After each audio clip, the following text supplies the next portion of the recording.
Barakalloh bolam, baraka top. Biron narsa sezmadingizmi, Mirshab janoblari? Sezdim, havo birdan sovib ketganday bo'ldi. Yo'q, havoni emas. Ana u tilanchini aytyapman. Biron narsa sezdingizmi? Yo'q, oddiy tilanchida. U sizga barakalloh bolam dedi. Yoshingiz undan kichkinaligini qayerdan bildi ekan? Ziyrak odam ekan-da. Qarang, ko'zi ko'rmasa ham sezgisi juda kuchli ekan. Siz uni nogiron deyapsiz, lekin to'piqlari top-toza. Kuni bilan tilanchilik qilib yuradigan odamning oyog'i shunaqa toza bo'ladimi? Aytmoqchisizki, iya.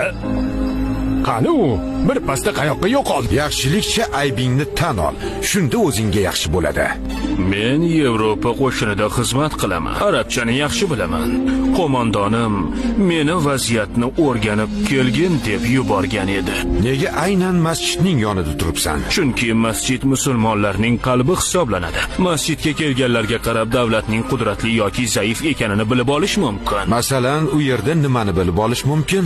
Masjidga ko'proq keksalar, qari chollar kelsa, demak, e'tiqodingiz yaxshi emasligiga va dushmanga qarshi jang qilishga kuchingiz yetmasligiga dalil bo'ladi.